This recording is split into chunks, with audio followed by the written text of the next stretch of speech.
we are live with the Survivor Washington Orting after show for the finale for the last time. I'm Jaden Osborne, and with me, I haven't decided what I'm going to say, is Queen of Gay, the year-old title, Heather Cannon, and... Queen, what did you call me the other day? Gift Master? Oh, yeah. You can call me that. Giftmaster 3000 Heather. Much better. And then with me also is Brett, the best person this season. That's about the title. So we're going to be talking through the Goddess. Robbed Goddess, Brett. Through the episodes. If anyone has any questions, just leave them in the chat, and we'll get to them at the end of the however long we do this. One thing I did want to say though before we get started, I'm not sure when the exit interviews are going to be exactly. Sometime later in the week. But if you wanted to hear from Connor and Kaya, Connor and Stefan do a podcast called God's Last Wish, and they mostly talk about like campy reality TV shows from like early 2000s. But like Connor and Kaya did like a sit-down interview and basically went through the game like tribal by tribal for like an hour and a half. It's really good. You guys should listen to that. It's like God's Last Wish. Yeah, it's a really good listen. She's very nice about me, and so I can recommend it. Yeah, you've been on the podcast a couple of times, haven't you, Brett? Yeah, I've guested for The Mole and for The Amazing Race. I love The Mole. And anyway. Sean the Seventh Boot has also guested on the show before. Oh, there we go. Yeah, so everyone check out that. That's good. Until the exit interviews do go up. But do you guys want to get into the episode? Sure. No.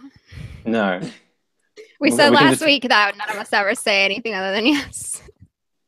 In the previously on Survivor, did they do like the big preamble of like, and now we have 4 players remaining, and then they kind of go through like the merits of each one? Yes, because I had to make that, and it took me fucking forever, but it all got done. Good job. I can't believe you didn't notice. Thank you. Yeah, so I did that.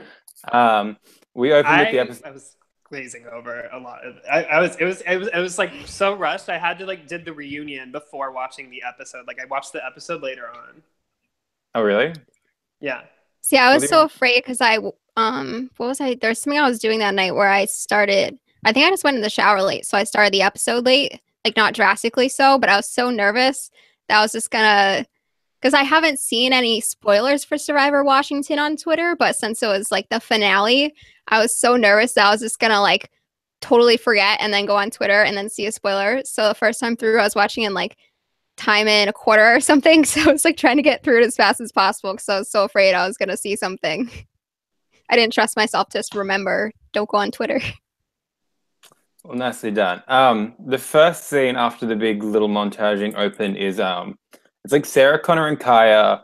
They're all like in a circle talking at camp, and Sarah says to them, like, I'm really glad that worked out. Like, I was so terrified that Lindsay would win the Final 4 and Final 3 immunity, which is just, it kind of struck me as odd because Sarah was in the minority for that vote. Like, she didn't want Sarah to go. She didn't want Lindsay to go. And it just seemed like she was kind of like pretending she wasn't in the minority. It struck me as like, I don't know if you guys watch Seinfeld, but there's an episode where like George quits his job and then regrets it later and then like goes back to his work and just like nothing. Yeah. That's what I felt like she was doing. She was just like, if I don't acknowledge that I was in the minority, no one will remember or pick up on it. And that's, it was... Sorry, finish your thought. Oh no, I was going to say, she had like a lot of confidence for someone who was on the bottom of the last vote. Yeah, let's see. I think one thing... we haven't gotten to see it much because she's been like, she has such a good voting record for the season overall. But I think that one thing that she's really good at is keeping her cool when people don't vote the way she expects them to vote. We've seen so many times on Survivor when someone just blows up. They're like, why didn't you tell me? Like, I can't believe you did that. And they even may have said, like, if you had told me, I would have gone along with it. But they just get so mad. And I think one thing that Sarah's really good at is being like, that was such a good idea. Like, I totally considered it. I would have been down. Like, she's very friendly about it. And definitely, I think she's good at keeping, like, options opened as much as she can. Of course, what's in certain circumstances, like with Erica and the lied to me 2 times thing and all of that, you get certain points. Sometimes it's just hard. But I think she's good in general at like not cutting people off and not getting angry or emotional to the point where she alienates people. So that was something I wish we had gotten to see more of her in the game because I think that was one of Mm. Yeah, it's a bit of a departure from the one episode where she was freaking out about like I just know they're gonna come for me, and they ended up like they never came for her. I thought that she was good at kind of just rolling with it, keeping up appearances versus I'm sure internally her soul left her body like the second that Lindsay got the third vote. But I think that you see a shift of self-confidence from episode 1 Sarah to finale Sarah, to where like later on when they're discussing like who to vote out at Final Four, and Sarah's just like, oh, the three of us are going to get Connor. This is what we're doing. This is fine. And that's not the bravado that she started the game with. And so I think that it's like a little bit to her credit that she kind of became more comfortable on the outside, even though internally she was probably screaming. Yeah. I mean, she definitely had a big growth in confidence. Even the way she was delivering that confessional, it was very kind of going to go, it's going to be this, it's going to be easy. Yeah, especially considering she's gone basically the whole game without being on the bottom. Both like Kaya, Erica, like Kaya was on the bottom in the new Carbonado, basically. Erica and Connor voted the minority a bunch of times. She was really the only person there that kind of had power or was in the majority for like the whole game.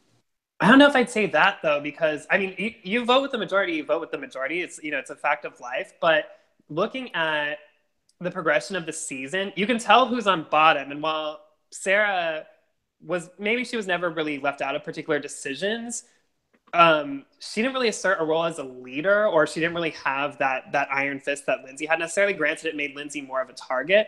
But when you think about the moves that were pulled off over the course of the season, even though Sarah was a part of several of them, I can't think of one that she's actually led herself. I'm trying to think. No, I'd agree with that.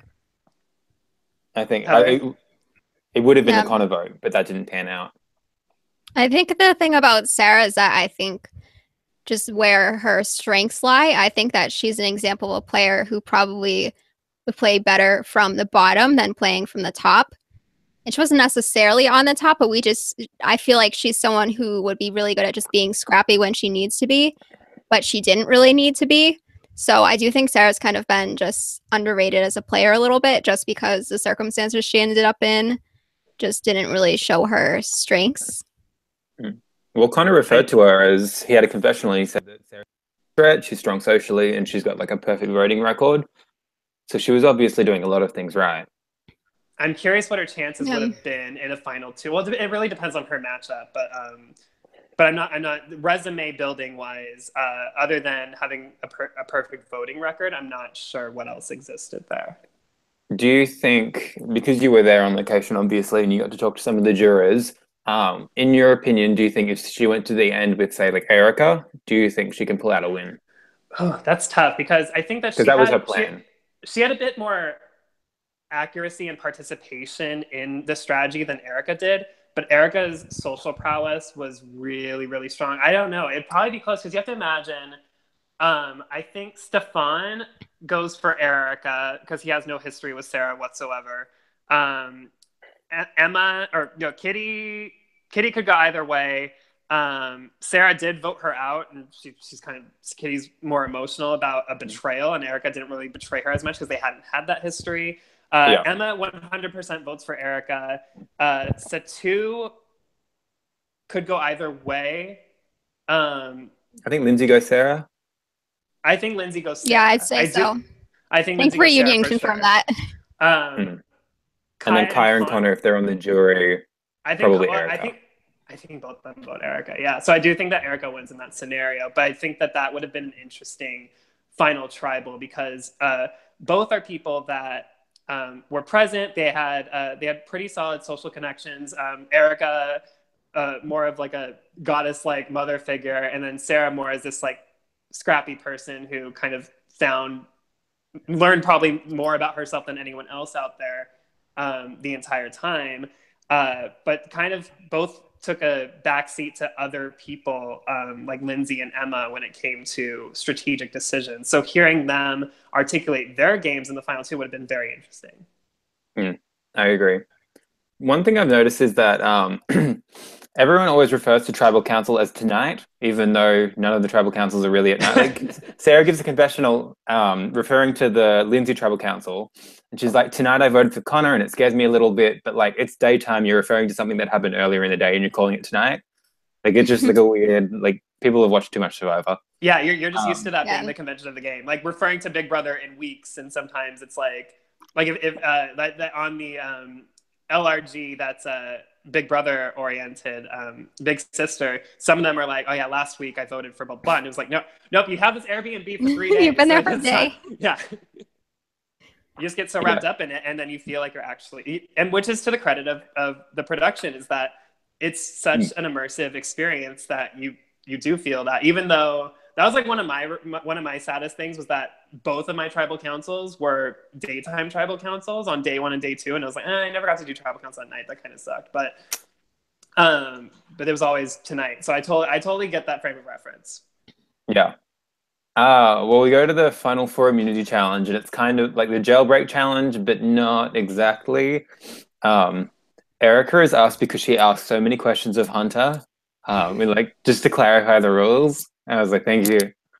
That would totally be me. I'm that kind of person who will like end up like inadvertently annoying people, because my way, especially because I'm not like an oral learner at all, so my way of making sure that I actually heard what someone was saying to me is that I'll just like repeat it back to them. So I was thinking, I was like, that would totally be me like every week, and then Hunter would definitely like be hating me.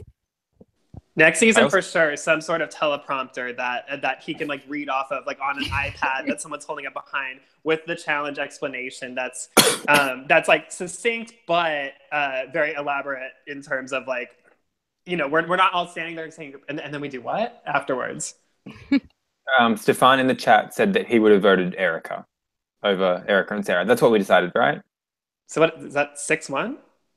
Satu said the same. Oh, Satu said, oh shit, that is 6-1 Oh wait, well, Kitty, we don't know what Kitty would have done. So yeah, see, I was interested when we were going through, because you were talking about how bitter she was, but Connor was the one person who voted with her, and Kaya was someone who betrayed her, and then she still voted for Kaya. She was so it's hard to say. And we'll talk about that when it comes to jury questions when we address that. But my original job before I ended up being on the cast accidentally was I was supposed to be like the Ponderosa proprietor, to be just like make sure everyone was good, everyone was wrangled, everyone does a tribal council on time, kind of assessing people as they were getting voted off, kind of talking them through it, getting their head back on straight so that nothing goes awry, and things that happened to Lindsay when she got voted off perhaps wouldn't have happened. And so it was a little so like I would help them with coming up with their questions, being like, okay, well, what's your goal?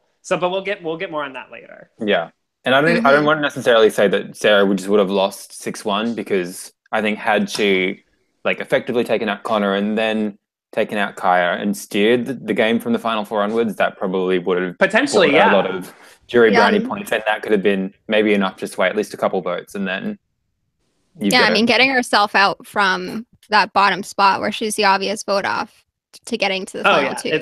She definitely would have a much more case than just speaking hypothetically. It's all speculative. It's all speculative. Just kind of looking at the chess pieces that are there and kind of putting it in that hypothetical situation. I don't think that Sarah would have necessarily been completely shut out, because especially you have to consider maybe you get to the final 2 and then Sarah does an amazing job of articulating her game and like the subtle nuances of things that she did, and maybe Erica it has trouble with that potentially. Who knows? So I think final tribal council definitely has an effect on it. We're just speaking of current relationships as they were when we were still there, and the 2 people involved, and you just kind of play prediction. You play. I know. I'm about to say fantasy football. I'm making an athletics reference right now. You look at the projections and you go, okay, our running back's going to make this amount of points. I'm sorry, my team's losing. I'm really bad at it. But I understand the basics behind it. Anyway, I know nothing about football. I couldn't name a single player. Anyway, back to the challenge. There are scissors in this challenge, which is dangerous. So I was like worried about like someone like cutting someone's fingers off. But basically everyone has to go make their like sticks, and I thought it was funny because it like cuts to like Sarah and Connor, and they've got like these little tiny twigs, And then Erica's got like a dog that's like this big and so much better than everyone else's. She ran to Home Depot. It was great. I know. She like cut down a tree. She like smashed them. No one else had a chance. She rocked it. She said, in a confessional, it's not that difficult. You just need a long, strong stick. And she kept referring to this throughout the episode. She had no idea. It's the key. She's so good though. She's so good, and like we were like Sean and I were like behind the bushes like cheering, like, oh my god, Erica won 2 in a row. This is so great. I love Erica. But yeah, we get back to camp, and there's like a quick scene where Kaya and Connor and Erica they all basically say, okay, it's going to be Sarah tonight. But then the biggest scenes are more focusing on Sarah's pitch to Erica and Kaya and what should go down. Her main pitch is mostly to Erica, saying that like if Connor's on the jury, he's probably going to vote for you, which may or may not be true. But then also Connor has Stefan's vote locked down because they're like best friends. They run that podcast together. What did you guys think of the pitch? Because I didn't love it. Heather, with the weather? I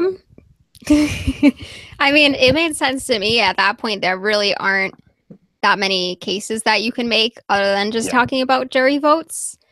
And so if there is someone that is potentially going to be, it kind of depends on how convincing it is. Obviously, from my predictions, I've thought from a while now that Connor had a great story and would win if he got to the end. So I clearly didn't have that great of a read on the jury.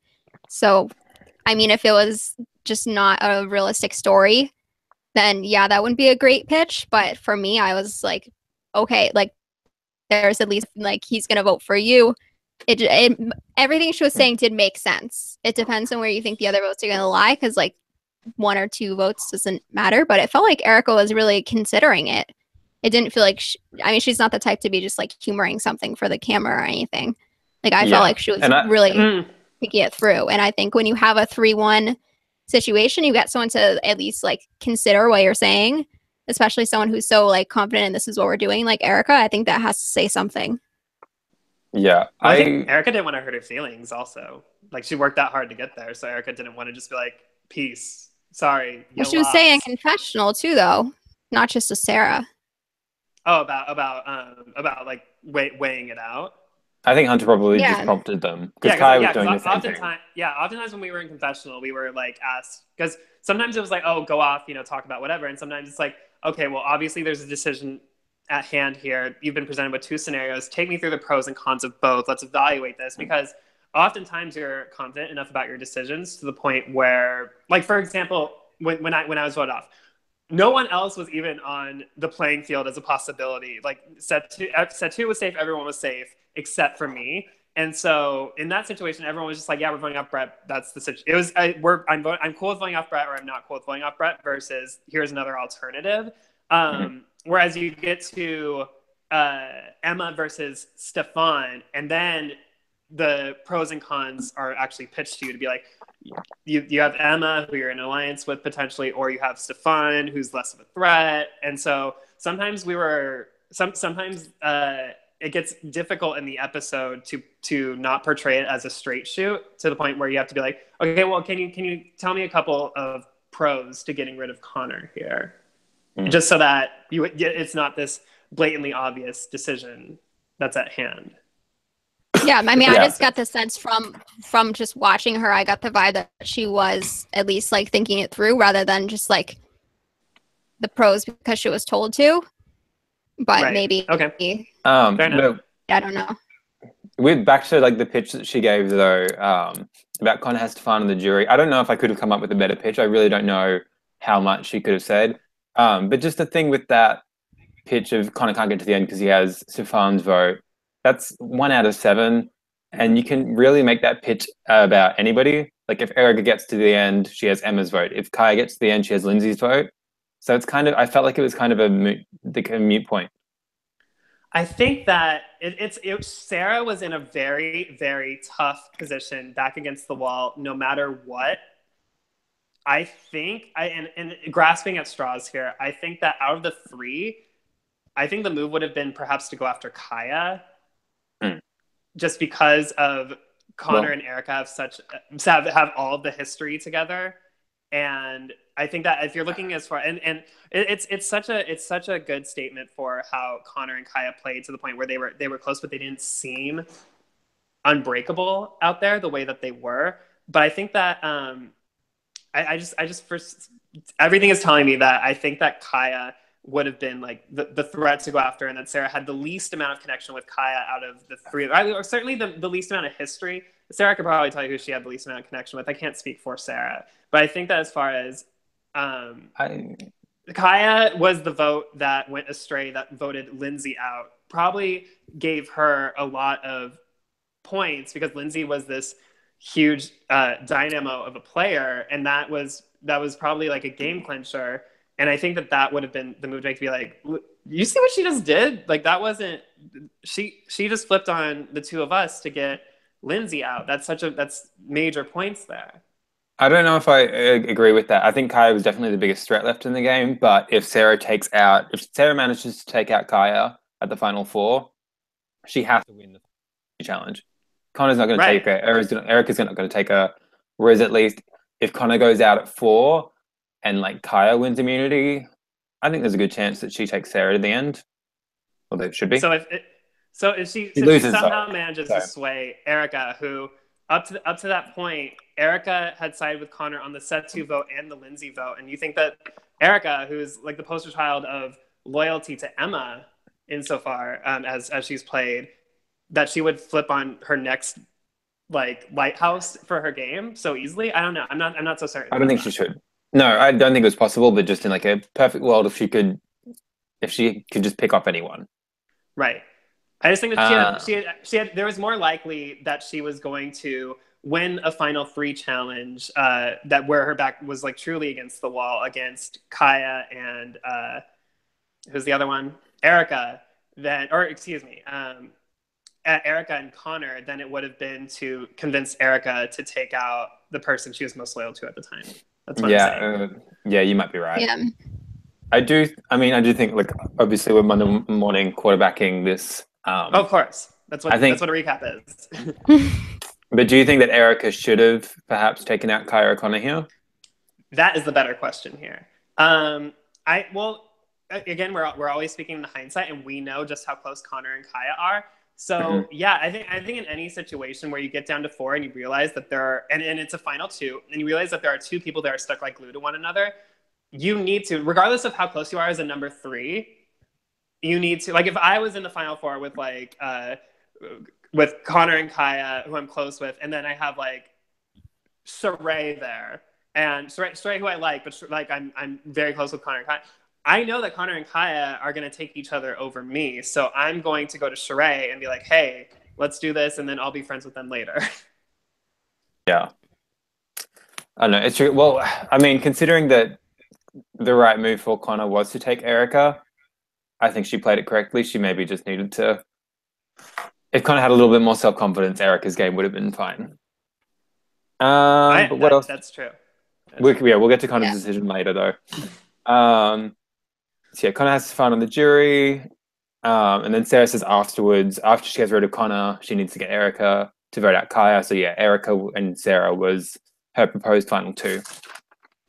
Then we get to Tribal Council 1. I don't have a lot of notes. One thing is, though, that Hunter like goes to ask Connor a question, and Connor just like bows his head. And he's like, oh, every question you ask me is like, how did you get here? And like, what are you doing? Yeah, you're a piece of shit. Fair question. Or concern, I should say. I honestly wonder if Hunter asking all of those questions a lot of the time at Tribal Council maybe factors that impacted Connor's view on himself and made him think like, maybe I can't win, maybe I can't win. And that ultimately... I think Connor had independent thought there, but I know as far as Hunter's frame of reference, Hunter was very ecstatic about pushing a growth narrative for Connor, and that he was just like, he had the West thing, and then he was playing from the bottom, kind of the way that Heather said that Sarah would have really benefited, and we would have really seen her shine if she did play from the bottom more than from a more powerful, a less disenfranchised position, the way that Connor had.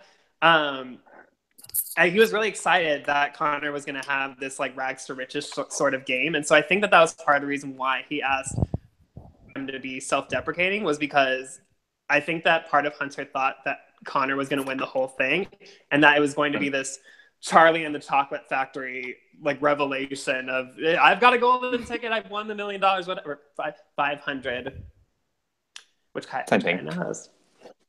Yeah. Well, they really like lay it on thick for Sarah, especially considering like she can't play an idol at this time, but they like straight up admit it's going to be Connor. Hunter goes through the motions of like, Connor, you're pretty sure it's going to be you tonight, and he's like, yeah. All just to like fuck with Sarah. You don't want to make it awkward. Yeah, you don't want to make it like because when you tell someone they're going home, a la like Survivor All Stars with like Sheehan, was it All Stars? Where like there's a lot of like, time. Lex, like all the time in All Stars, where it's like hey, Lex doing it to Ethan, and then Rob doing it to Lex. It's not going to happen. Yeah. Yes, exactly. Heather knows what's up. Mm-hmm. And to Jerry as well. That was my first season, so. And sometimes people like lose their shit and blow up, and while that would have been great for TV, I think that they wanted to have whatever implosion that was coming happen later off camera potentially. They just wanted to ride it quietly to the finish. It was totally the right thing to do. Sarah gets blindsided 3-1. I really like, this is the start of the episode where everyone kind of they really like reflects back on their experience, and they're like also chummy about it, which is really nice. Sarah says she had so much fun, she had a great time, and she can't wait to rehash everything. And I don't know, that was just like really nice to see. She had great final words. That was the exact attitude that a person should have when they're voted off. Be grateful. No, I agree. Be gracious. Understand the opportunity that you had, and look forward to keeping the connections that you've made. Yeah. Well, okay. Well, Sarah's out of the game now. Do you guys like ode to Sarah? What did you guys think overall of Sarah as a game player and as a personality this season? Heather? Yeah, I mean, she was a flawed game player, but I think that's just what made her so fun to watch. That just combines with like her passion and her growth a little bit, to the point where in the beginning, we've talked about this before, when she was saying, oh, I'm not really good at anything. And then we see her killing it so many times in challenges, and just like, not just like the fact that she was doing well, but that the fact that she was really just putting her all into it. Like, it wasn't like half-assing it and just killing it. Like, she was just so passionate about the game, and to the point where it did kind of get detrimental for her at points, because she was so paranoid and wasn't able to find, which I really think was just the biggest disadvantage for her in the game. I think that's part of why she didn't do better in the game than she did, is just because she wasn't able to find that person, because I think that she's someone who needs it.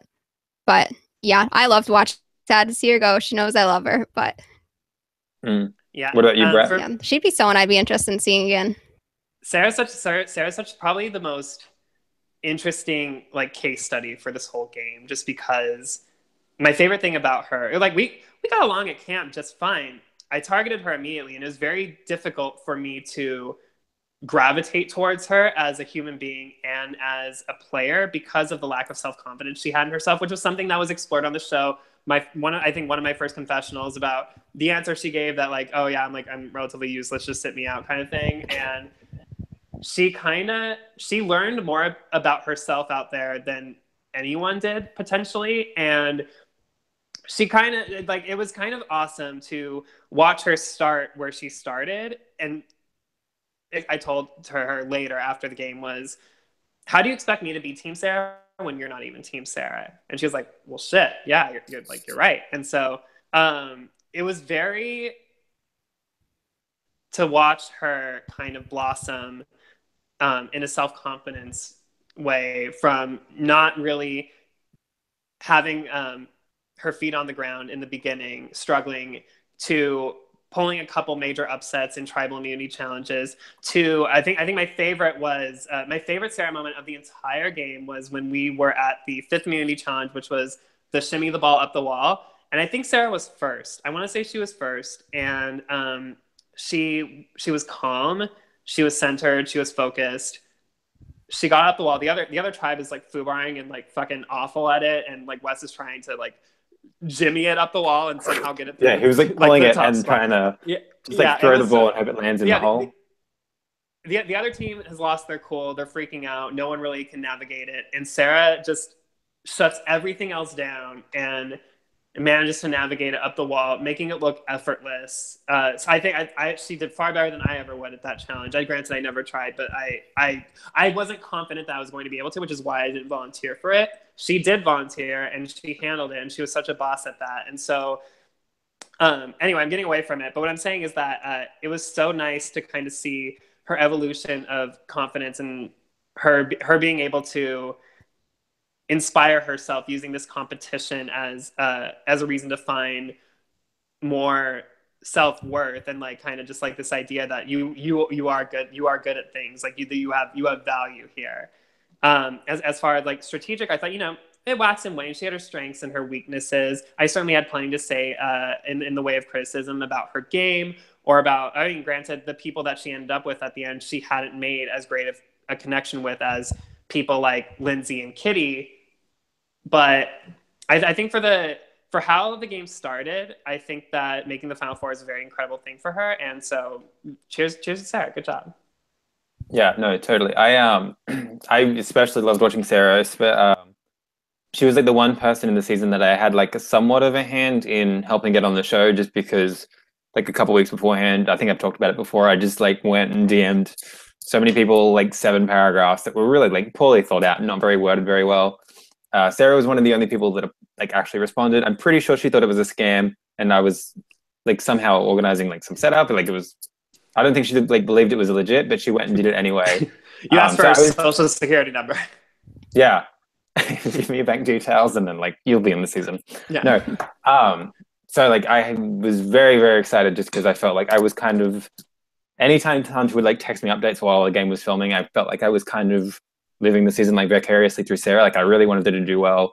And so to see her go from like the start of the game, make it all the way to Final Four was like so fun to watch. I'm glad she had like a really good time. Yeah. And I really liked watching her as well. But yeah. Before we get to Rites of Passage. Yeah. Sorry, was that my video's been kind of cutting out a little bit. Oh, really? That's fine. Mine is probably like grainy on the YouTube feed and a kaleidoscope of crazy rainbow colors right now. I'm just assuming at this point. No, I checked back. You're good. No, thank you. I think it's me, because the YouTube video looks fine to me. You're fine to me. Yeah, you seem fine to me. You look lovely, Heather. Thank you. I think it's just my internet. It hasn't been working well since my sister came home. We have another computer on the system. Kick her out. I can totally relate. Before we get to Rites of Passage, I will tell you the narrative of so Lindsay gets voted off, and then several jurors have her reception in jury is frosty at best. And I wish I could delve into that a lot further. But I was cool with Lindsay. I had made sense of my vote off, and I was fine. Sean was relatively cordial, and so Sean is by Sadie Snyder, who is Hunter's mother and shares co-producer billing with you, Jaden. I think she's on the same. Yes, I think so. Yeah, Chiron with you at the end. She was a trooper through the whole thing. I have all the respect in the world for her, and I hope I could be if I ever become a parent, I definitely want to take a few tips from Sadie Snyder for sure, 100%.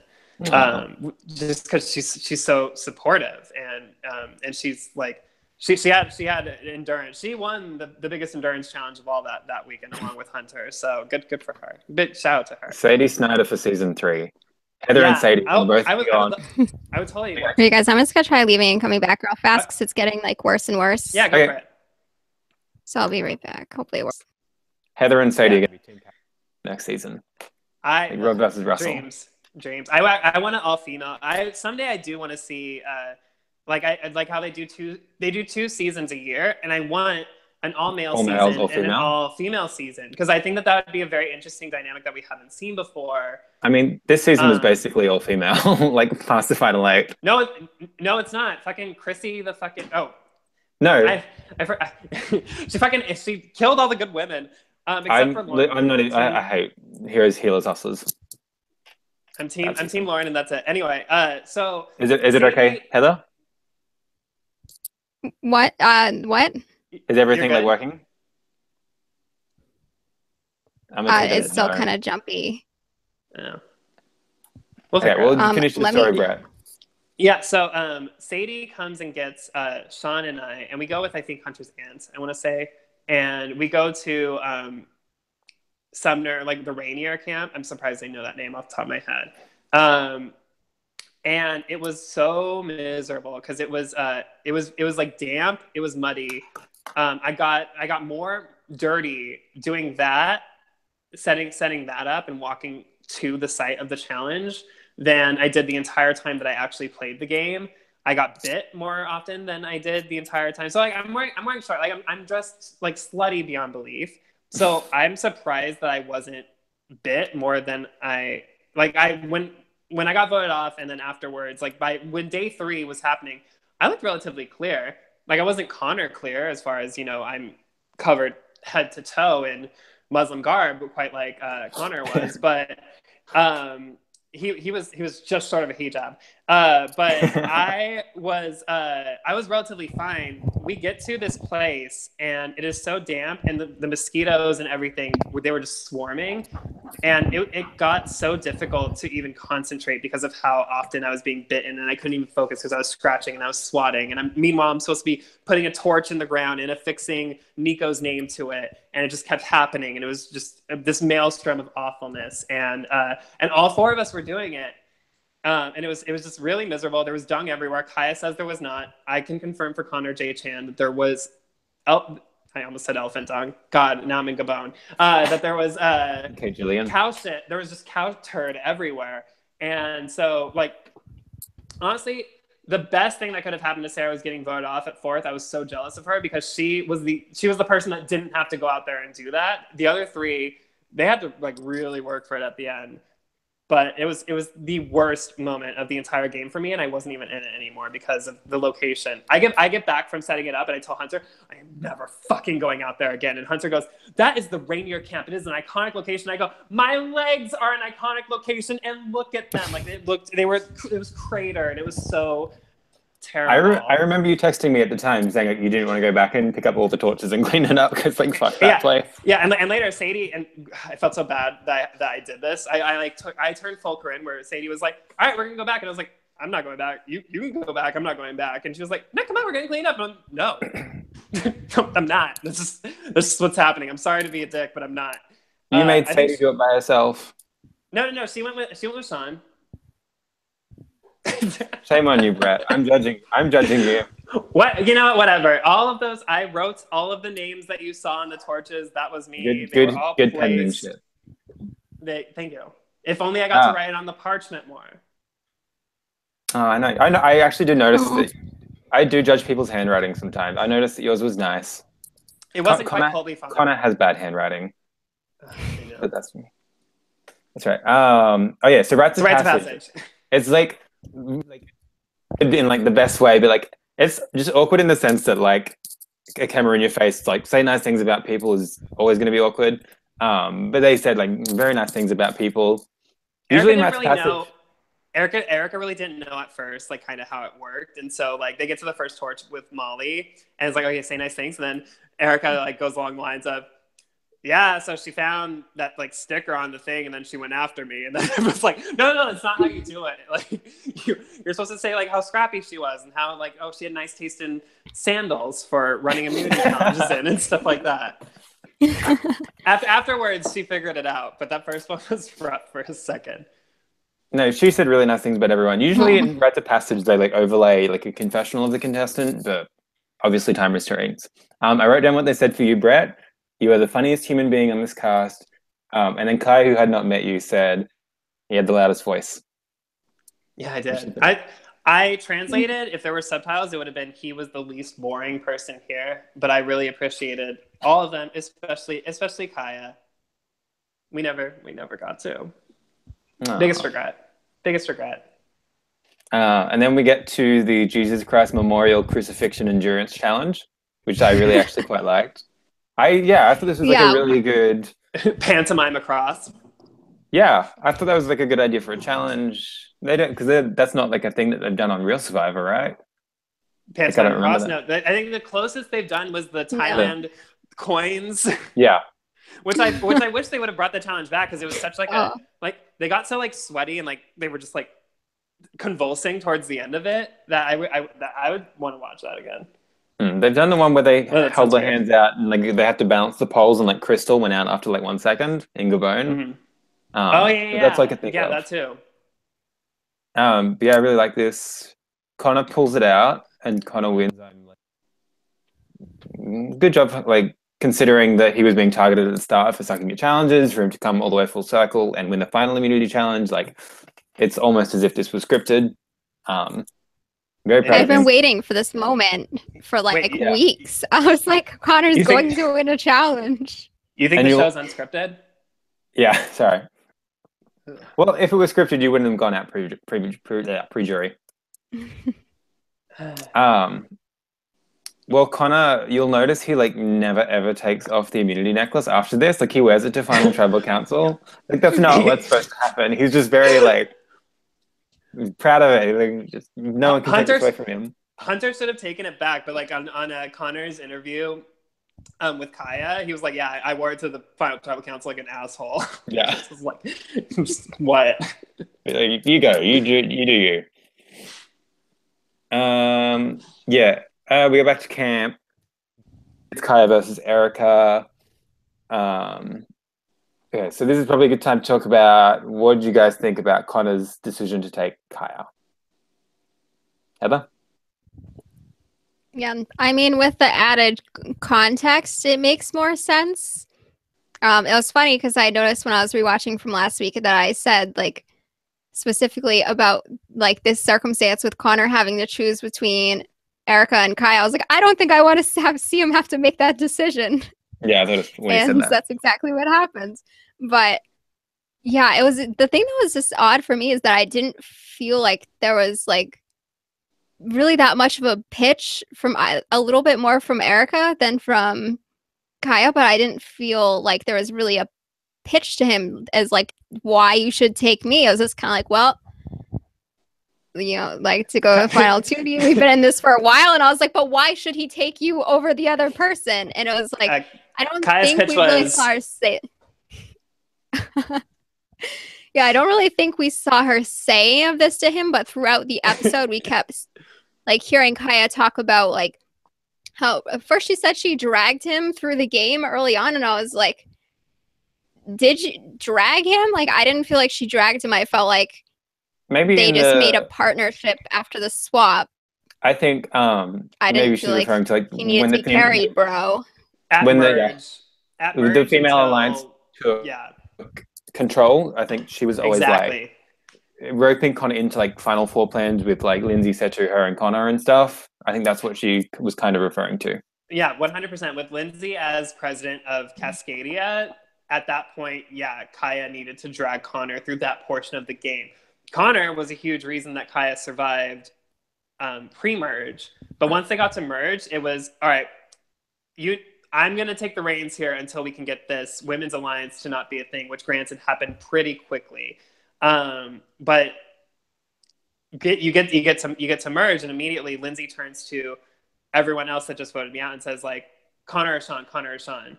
And so I think that with Connor's name that high up on the target list, considering they're getting out men, there's 4 of them. Setu's literally there to be like, oh yeah, let's get out one of Connor or Sean. He doesn't know.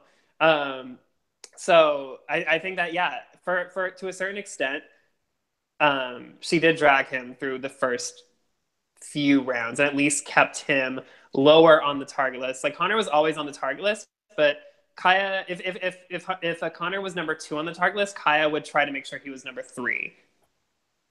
So I kind of get what she's saying. Yeah, you're cutting out for me a lot during that, so I hope I got enough the gist of it. But I mean, for me, I just see it as he was technically the one who approached her, right? So it's Oh yeah, for sure. I mean, if he made the choice to appeal to someone who did have influence and did have power in the game, and she decided that she wanted to work with him and keep him safe, like I don't see that as just the same as just being like, I'm going to take you along for the ride. I felt like they were both making conscious choices in their best interest. So I just didn't see it that way. Mm-hmm. Yeah, that's fair. I think that's fair. I think that is like the duration of her taking the reins. Like, it's kind of like, they're both equally competent, and both of them are excellent drivers, but they took turns driving. And Connor was driving the wheel after the swap. They get to the merge. Kaya takes control of the wheel. And I think that overall, both of them were very capable. Kaya had the wheel a little bit more than Connor did. But they're both very competent, savvy players. Right. Yeah. I agree. I think as much as sorry, it's you can say. I was just gonna go back to the jury thing, but you can keep going. Oh no, you go. Because I was gonna. Oh yeah, but it was interesting because we heard more of Kaya talking in confessional about why she wanted Connor to take her than actually saying it to him. But most of what she was saying was not this is for him.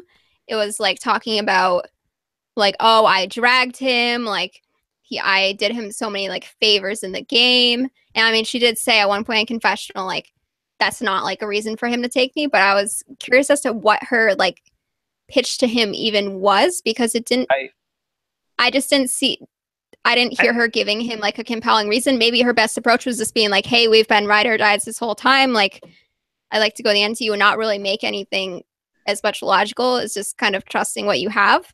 But I was just surprised because I feel like in past seasons when we've had a final two, it's just been so hard, like people really fighting for that spot. And this time we both just had people who are just kind of like, yep, two of you, we've been working together for a while. I think it'd be great. Well, no, I don't blame Kaya for that or anything. I just think Connor was so like strong-willed of like, I'm taking you, it's fine, to the point where she was just like, oh, like really? Like, okay, like you don't have to make like what do you make a pitch at that point? Because he's already like his mind's made up, he's taking you. So I don't think there was really a pitch that she should have been making. Like Connor's mind was set up. I mean, I think there's a way you can like slip some things in without making it come off like a pitch nitpicking because he took her anyways. Well, but I was surprised that she didn't try to do more to just like convince him. Like even if he says like, oh yeah, I'm taking you, just be like, yeah, and just find ways to just kind of be like, yeah, like Erica is just so like everyone just loves her so much. Exactly. I think that's part of like what was not necessarily like on camera because Kaya doesn't really see anything like halfway through. Like she goes the full distance. I'm pretty sure at some point, whether it was that round or if the seed was planted at Final Four or otherwise, it was everyone loves Erica. Everyone respects Erica. Erica is very well spoken, I think, and so they get to the tribal, and at that point. And Connor has gone on record to say this, he didn't think that he could have beat either one of them.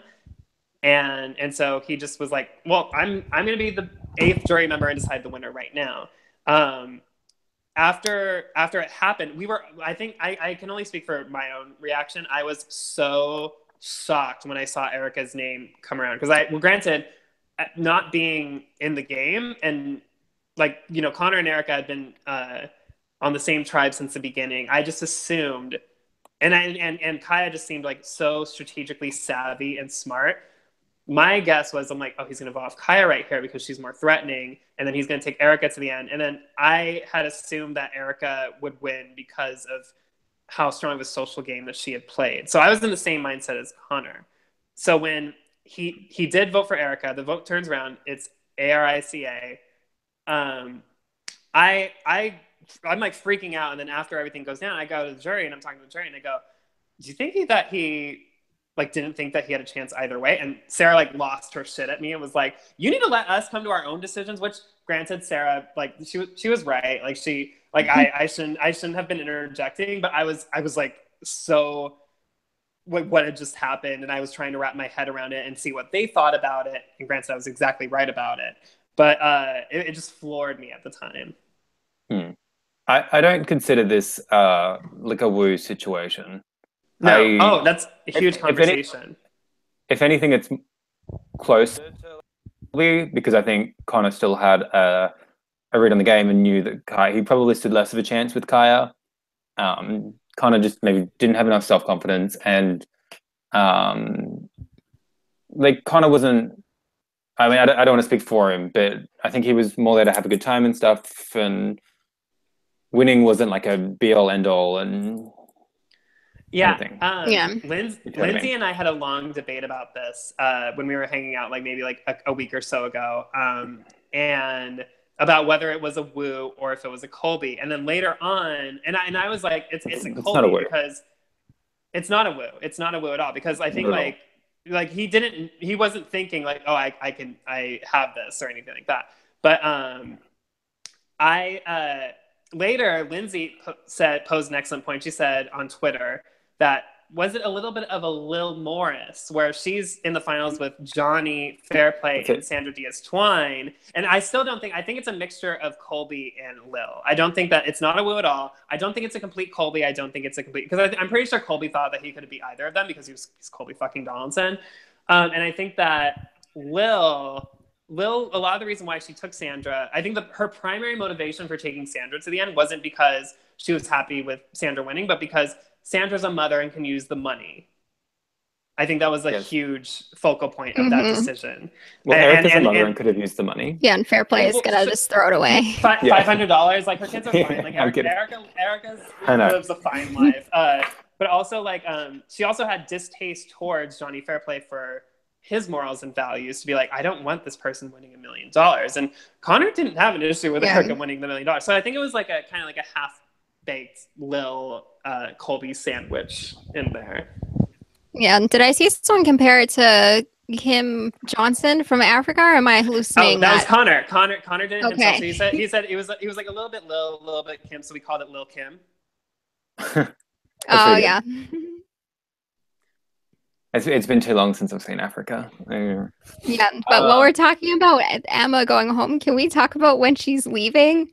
Or not Emma, I'm kind of jumping ahead, but when Erica's leaving, Emma like shouts like bye or something. I was like, why are you yelling goodbye to Erica? You're on the jury. She's joining you. We were all, no, but like we were all like very, because here's the deal. We start Carbonado, hour 3 according to the Wikipedia. It was like hour 6 at that point.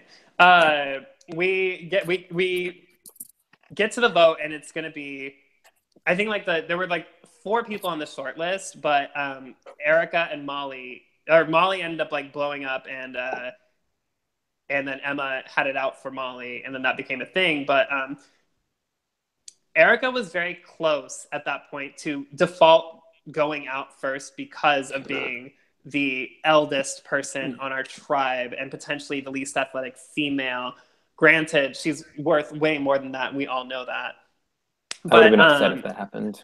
We had all developed this sort of, like, we're all Erica's competitors, but we were all also Erica's cheerleaders, because we really enjoyed witnessing her going through the experience, and kind of in our downtime, asking her about her life. She had a lot of pearls of wisdom. She had an entire necklace of pearls to bestow on everyone. She was definitely one of my favorite people, to the point where like I wasn't even necessarily working with her, but when I was swapped, I was genuinely disappointed that Erica wasn't one of the people that I was with, because I had really developed a kinship with her, even if it wasn't strategy based, if that makes sense. She was just that magical of a person. Yeah. What does that have to do with Emma yelling goodbye with her when she was about to be joined by her on the jury, though? It was an excuse to say compliments about Erica. Yeah, she really wanted her in the final too, and so it just was like it was just her homage. It was her paying her respects. So yeah, it was just so weird. We've never heard like a member of the jury just like shout out as someone's getting voted out. It was just very weird. I was like, wait, isn't that Emma's voice? What is she talking about? Erica's not going anywhere. It's enforced that the jury is not supposed to speak in general to the people. So like that was just, I don't know. And Emma doesn't know the game that well. So like it was just a thing that happened, but I thought it was fairly innocuous. I loved Erica. I thought it was funny. It was like so just her final what words. the heck was that? Well, yeah, I was gonna say, but even just before that, just everything she said was so like lovely. Just talking about like what a great adventure this was. She says, talking about the experience. She's like lost herself and raising kids, and this is like a good thing, like getting back to Erica, which is very like Monica Culpepper referring to yourself in the third person. Yeah. I was like, yes, do what's best for Erica. Probably crushed Connor's such a Monica Culpepper fan that I'm sure the second that she talked to herself in third person on the episode that he was like, I did the wrong thing. I know she could have. Haven't y'all ever met a neat lady in the final travel council? Erica says, "Oh, when they've all got their like torches and heading to tribal council, she says, like whatever happens, guys, it's us three. Whenever I hear three, I'll think of us." And I'm like, she's so perfect. And then the final words, I wrote them down because they were like adorable. What an amazing adventure, an incredible game that I've got to participate in. Connor, I understand why you did what you did. Thank you for your friendship. She's social media incompetent. Like she's like a mom. She's a mom on Facebook.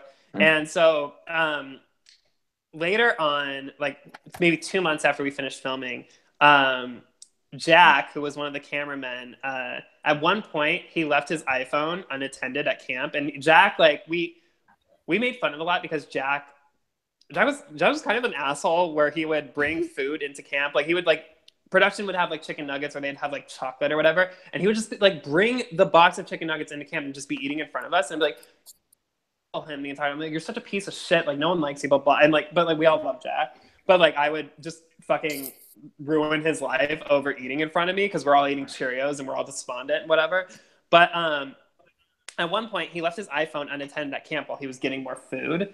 And so I took his phone and, you know, it's locked, but you can still access the camera. And so I was taking selfies with Emma, Sean, with Erica. And so later on, and months later, Jack didn't realize at the time, but months later, Jack was like, oh my God, I have these photos in my phone that are of you with other people. And so he sent them to me, I think via Facebook. And so then I posted one of me and Emma on Emma's wall and on her timeline, as it's known in common modern era. And and then I heard nothing from Erica, and I was like, what's happening here?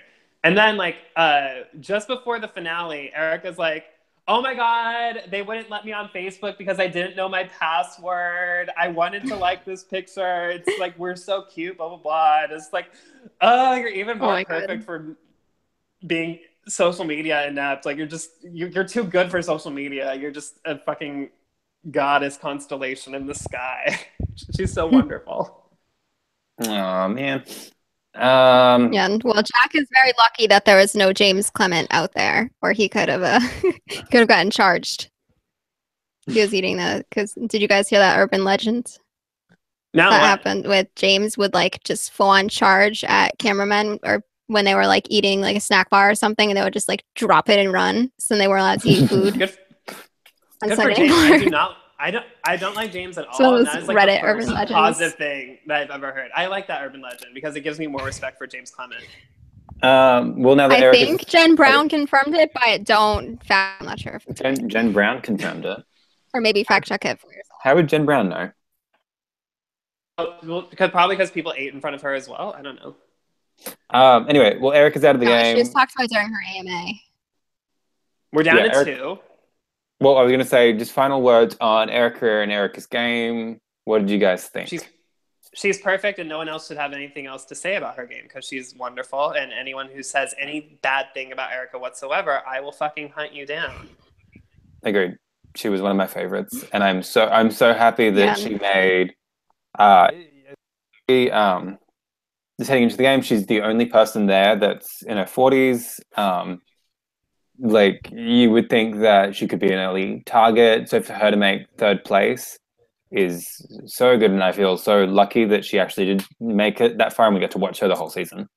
Yeah, we wanted her to succeed. I think that was actually another reason why, like, I was very steadfast in targeting Sarah in the beginning was because I didn't want to just default to Erica as being eldest. I didn't want to do that. Like I wanted to have the Danielle Reyes in Big Brother and to be like the young guy that was like with her, even though that never happened. But I thought the world of her, and I am so pleased that she made it to third. She's incredible. What about you, Heather? She was great. I wish we had gotten to see more of like the active game play from her, just so it's so good. But I totally understand why she was playing under the radar, so I don't blame her for that. That's just me selfishly from an entertainment aspect. But yeah, I really grew to love Erica the more I got to see of her, and I really enjoyed watching her story in the game. It was sad. She went on such a like positive note that's hard to be like that bummed out about it. Yeah, it was a really good, as much as like I would have loved to see a win and all that, going out third was like a good finish for her. And I liked her last like 10 minutes of the show. It was all like perfect. Anyway, Kaya and Connor get back to camp. They like hug it out. Kaya lifts up Connor, which I really like. Yeah. He's like $110. I think he's like yeah, he's like a solid. I'm sorry, Australian. He's like a solid, maybe like 125 pounds. I don't know. Like Connor seems relatively weightless to me. I would guess a little more than that. He's 5'10". I mean, that would be like super skinny for him. I don't think he's like Ryan Ulrich underweight. I think he's just like naturally. I dream of being Ryan Ulrich then. And also, I don't need to see anyone's heart beating through their chests. That is not what I need in my life. I also dream of having the same. Ryan. Oh no. We've gotten to that point of the podcast of this recap. Oh god. It's the last episode. Hunter can't fire us. Yeah, remember when I got fired? Oh no, did that happen?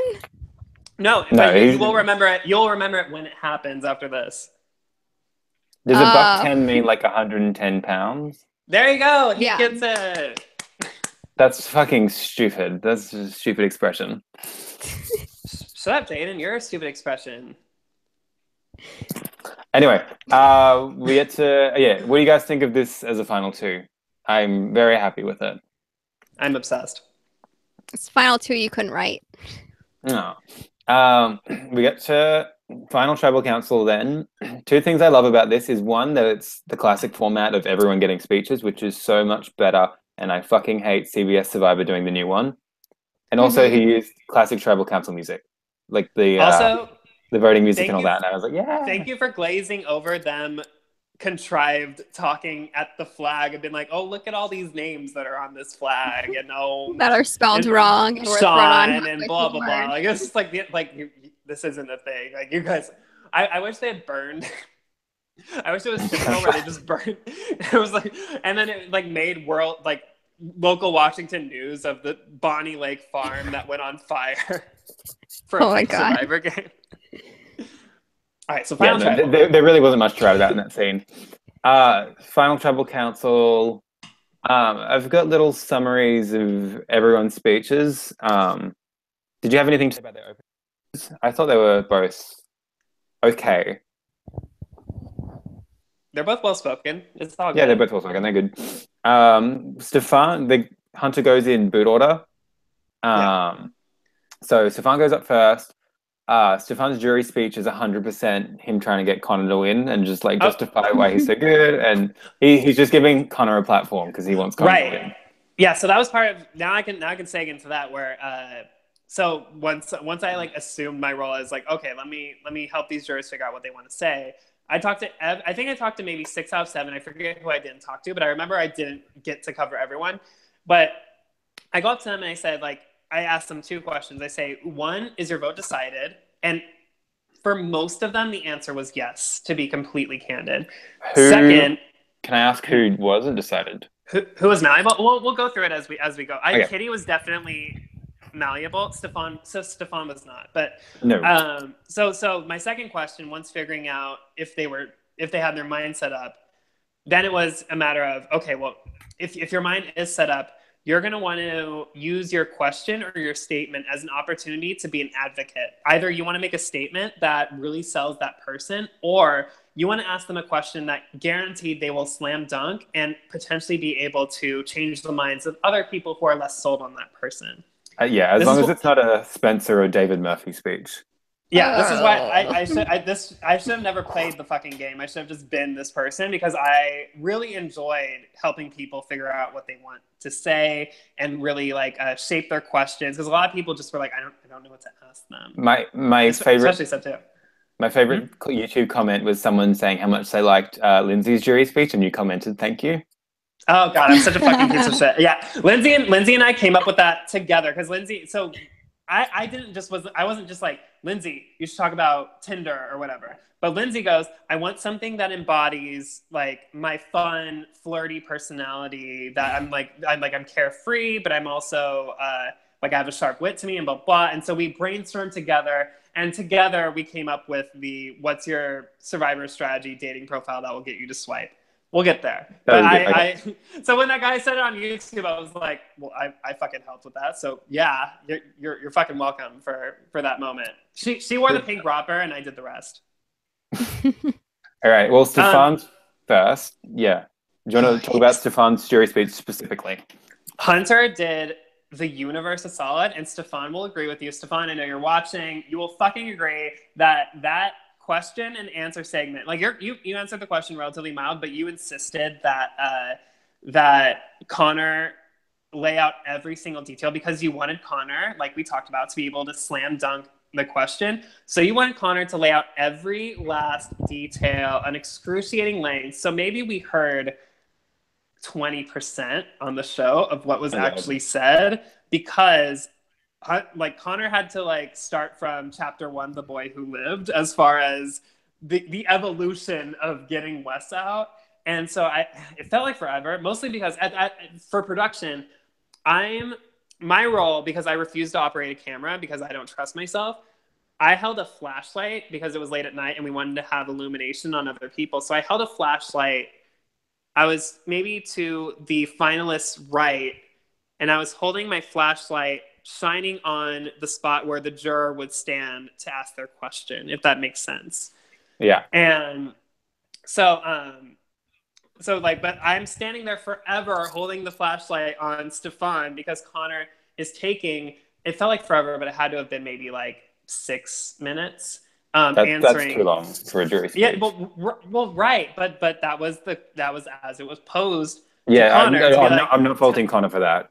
No. Tell me the color. Tell me the color of each grain of the Cheerio that you ate that day, kind of question. And so and Connor explained himself thoroughly, and he was very like poignant in how he described everything. Afterwards, Stefan sat down, and then Kitty comes up. Yeah, so Kitty gets emotional. Everyone betrayed me, but Connor, you voted with me. So she just really thanks Connor for voting with her, and then kind of asks Kaya, why should I vote for you when you backstab me? Right. Which is fairly straightforward, but I really liked it just because it was emotional and very raw. Heather, what did you think of her raw emotion and of the answer she got? And proceeding to vote for Kaya. Yeah, I was a fan of it. I did think Kaya answered the pretty standard way to do it if you want to get the vote of someone who feels betrayed. It's just for me, I mean, it's just from an entertainment standpoint, but I was really bummed out that we didn't get to see like the emotional payoff there, because it wasn't like Connor was blindsided at the vote. I don't know if this part was in the episode or just in the exit interview. That I guess that should have been a sign if it was just the exit interview. But Katie talked about how Connor came up to her and he was like, so everyone's telling me that they're voting for you, but like, screw that. I don't want to just like go along with what they're telling me to do. So it was a conscious choice on his part. And it's nice when you see someone make like that active personal choice in the game and then get to the end to see it pay off. So just from that story standpoint, I was really bummed off not to see him like get that vote. But I don't know why I said bummed off instead of bummed out, but you're fine. Yeah, but I did appreciate the question. I agree. That was definitely like one of my favorite things that Connor did while he was out there, was just that he just wouldn't. I like when it's I like when it's like BB19 and like Cody and Jessica are the only people going against Paul, and you know, Cody and Jessica aren't like that great of people, but you appreciate that they're like woke. And so I appreciated that Connor was woke at that moment to be like, yeah, you're 100% going, but like, I don't want to write your name down. Fuck that. Like, I'm gonna do my own thing. I'm gonna go rogue. And so I really appreciate that of Connor. Kitty was the most emotional to getting voted out of everybody in the entire show. But it's not a strike against Kitty, more so as that she had such a passion for playing the game and wanting to succeed. So when she was voted out, you know, of course you reflect on what you did wrong. How did I get to this point, etc. But when Kitty got emotional when she was voted off, it wasn't an annoying like, this is a 3-day game on YouTube kind of thing. No, it was when Kitty got emotional, it wasn't annoying. It was honest. It was sincere. It was raw, and it definitely was something that was like validated in my eyes. Like, I didn't really have any issues with how she reacted. And so when it came to her judgment jury, she was one of the only people that were. And I said, okay, so what's your goal out of this? And she told me clarity. I want clarity. And I say, okay, well, then you're going to have to ask questions that give you that clarity, that give you that closure, because you feel betrayed by one person who you feel played potentially a better game, and you feel supported by another person that you might feel didn't play as well the game, but you still, there's part of you that's conflicted that wants you to give that penance, that says like, you were there for me when no one else was, and I want to be able to give back to you the way that she was never able to the entire time. And so I thought how she asked her question was very raw and honest, and I thought the answers that she got was very fine. I don't think that either finalist expected her to react the way that they were, because they, you know, when she got voted off, they didn't see her react. They saw her take her torch and then she walked off, but they didn't get to see the aftermath of that. And so they were completely blindsided to. Neither of them were expecting Kitty to be emotional in that moment. And I think that for being blindsided by how raw Kitty was, I think that both of them acted appropriately. And I think that they both catered to her question well. And I was very proud of Kitty for, like, Kitty also was kind of conflicted with, like, I don't want to seem like this person that's like hung up on this. I don't want to look dumb, or I don't want to look like someone who can't let things go. And I go, no, you're allowed to be emotional in your jury speech. You can't think of it as in the viewers are going to place judgment on you. You're the one making the decision here. You're looking for your jury vote. Your question is a matter of closure. You need to make sure that you gain that so that you have peace of mind when you actually do write the name down on the parchment at the end of it. And so I was very proud that she, one, was able to go through with being raw and emotionally honest and candid, to also voting for the person that she genuinely felt had played the better game, just regardless of whether they had written her name down or not. Yeah. See, for me, I just kind of miss the days when people didn't, like, I don't know if this is just her preference or if it is like an influence of the way that the game has changed and stuff, but like, I miss the days when people would just vote who they wanted to vote for, rather than feeling and I don't know if this was the case with her, but like feeling like a sense of obligation to vote for the person who like objectively or strategically played the most game in terms of like having control and like number of correct votes and stuff like that. Like, just from a viewer standpoint, I just like it a lot more when people are just voting how they want to vote rather than how they feel they should vote. I don't know if that's what it was with Kitty, or if it's just that she personally values the strategic game, even though she is an emotional person. But yeah, I just like seeing those emotional moments more. I think as far as I was going to say that, like, that mentality leads to so many like unanimous votes that we always get on Survivor currently, and you want people to be more real. And then when something maybe a jury vote doesn't go that way, like when Michelle beats Aubrey, fucking the entire fan base freaks out because they can't understand it. Reddit. We haven't had, like, logistically in terms of like filming, we haven't had any kind of moment like that since then. Like, it's pretty much from Second Chance filming on. It's like people vote for who they feel that they should vote for. Yeah. I mean, it's not always that. There's a lot more factors in play with each individual winner and everything. Yeah. But yeah, it I don't definitely want feels to. like I don't want people, to delve. and it kind of makes it less of a social game if people do. Again, if people do feel that way, it makes it less of a social game because Yeah. I don't. what makes that's a Survivor for me fair is that's a social assessment. game. I think that's a very fair assessment. As far as like in the history of Survivor, as far as jurors go, I would compare Kitty to Kathy from All Stars and Julie Berry in Vanuatu, of people that they knew they had been done wrong, but they made sense of it in their head logically, internally, that was part of the game. And so you have Kathy dealing with Boston Rob and Julie Berry dealing with Chris Doherty, and they both they're like, I get it. Like I know that I've been wronged here, but part of me still has like so much respect for how you did things, and so I really and I view that favorably for Kitty. That I really appreciated that. I don't think that she voted. I completely agree that it has become a little less refreshing that people vote how they feel like they should vote versus honestly. And granted, while I do feel like it should be the same thing at times, I do feel that people are like, oh, I don't want to be viewed as this emotionally heavy player. But you're human. Like it's okay to be emotional. Mm-hmm. And you don't have to be a game bot all the time. And so I was very proud of Kitty for how she had handled the situation and her emotion, and that she had no apologies for having said emotion. Right. Yeah. I'm going to move on a little bit. Yeah, of course. Emma goes, hers is very like Sierra, like big moves. She says, Connor, when did you make an independent move and not ride the wave?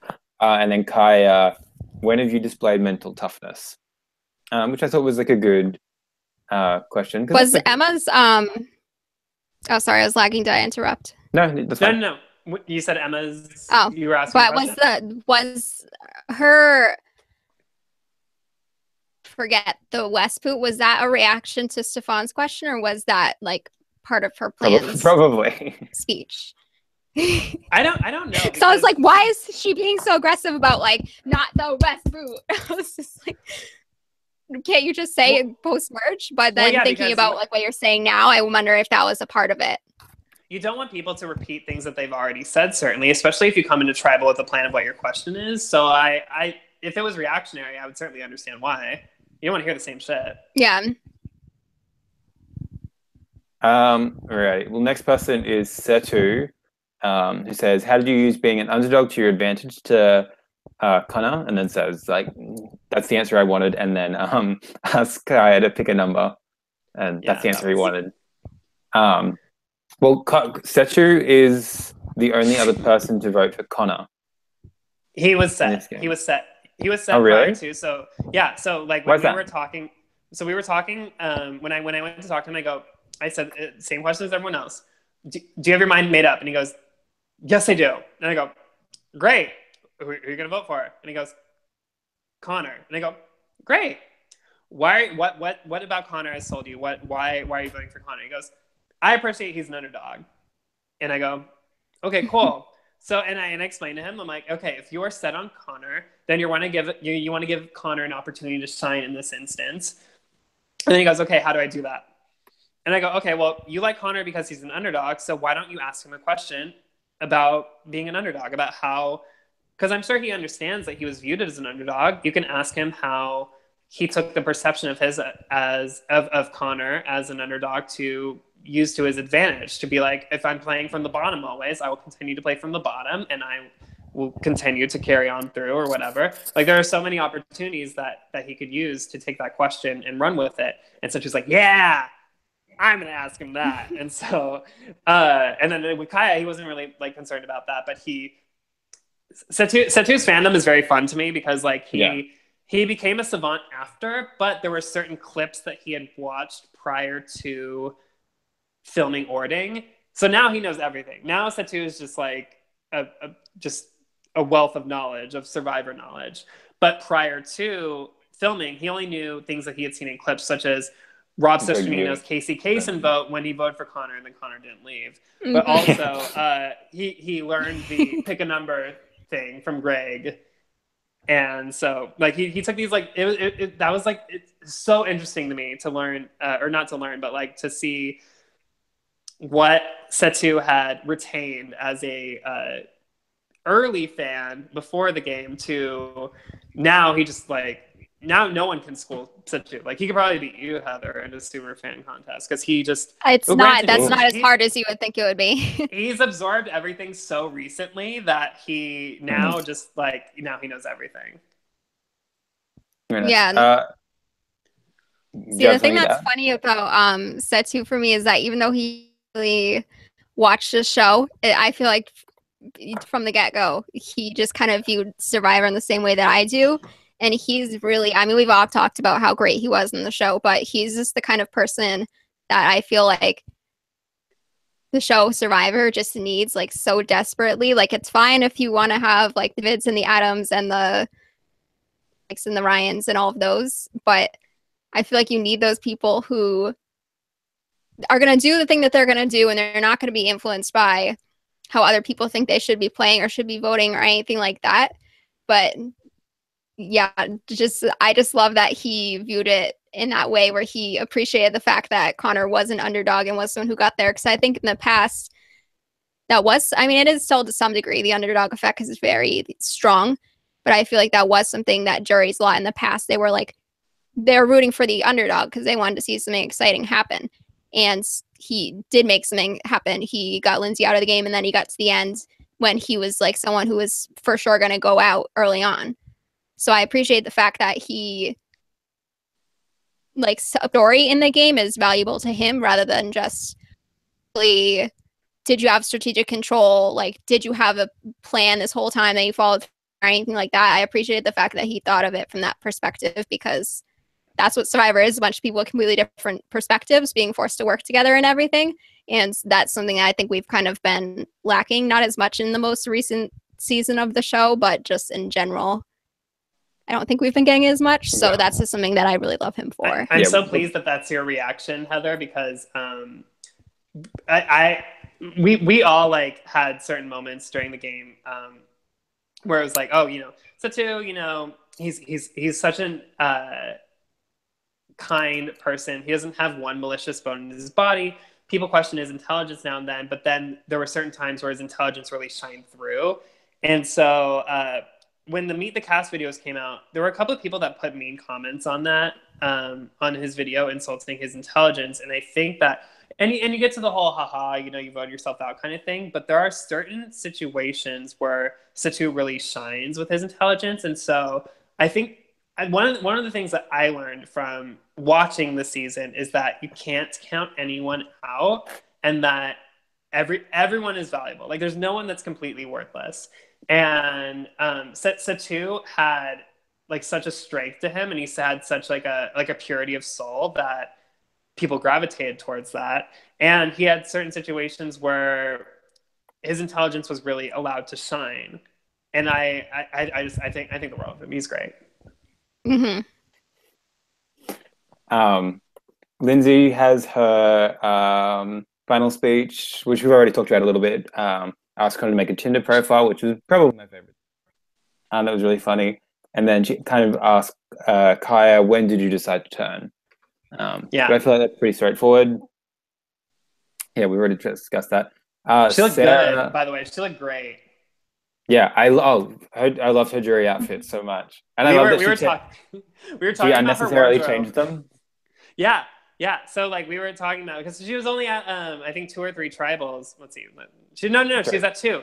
Or 3, yeah. It's because Sarah's, Erica's, and then this one. But I told her like that's one of the reasons why I was mad that like I went when I did was like I would have worn something different every fucking tribal council instead of the same thing that everyone else, like no one else changed. Lindsay was the only one that changed, and so I was like, you have to do this in my stead. And so she started off like more subtle but still kind of cute, and then she ended up like balls to the wall, and it was so.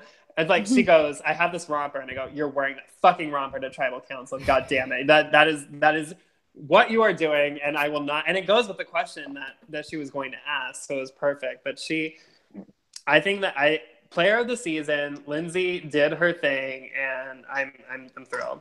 I am so thrilled.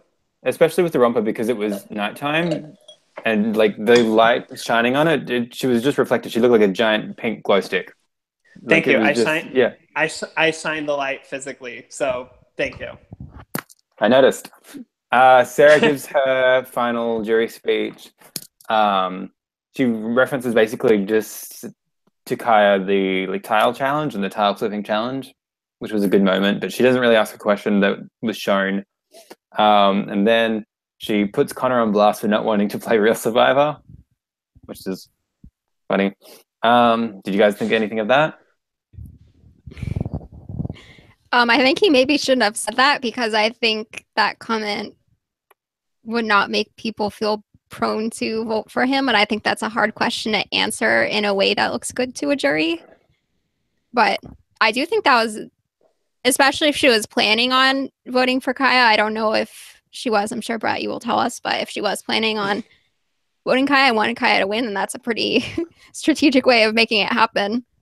No, she was definitely one of the people that was set on Kaya, and I loved what she had asked Connor because it was something that I addressed with her that I'm sure had Connor known that would have turned people off to possibly seeing him as someone that they would want to win, he wouldn't have said it.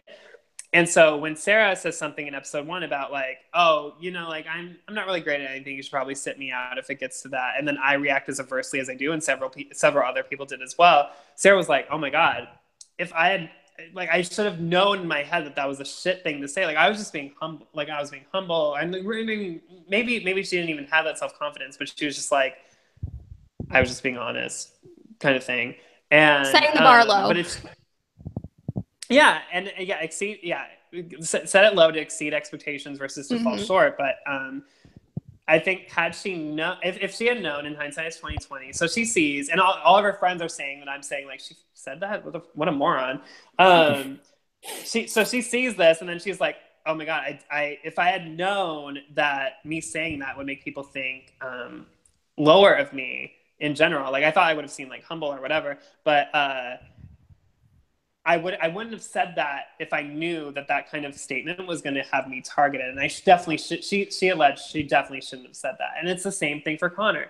If Connor shouldn't have said that thing, if he had any sense in his mind to understand that like later on that might come up. And so I thought that it was very poetic that Sarah was the person that brought up, here was something that you said, and here's something that leads me to believe that you're not really invested in this. And it was the same thing that had happened to her early on. But I was glad that she asked it. It was very candid, and it was, but also like with the exception of Sheree, most of us out there were big fans, and so, and even though there are certain people that played this game that shouldn't do the actual show, most people had a passion for it, and so when someone like Connor speaks candidly and says, oh yeah, I wouldn't want to do the actual thing. Like doing this has turned me off from that because like I'm out here for only 3 days and I'm already like, I'm bored and I'm over it. And I have like other things I'd rather be doing. And I'd rather just be watching it.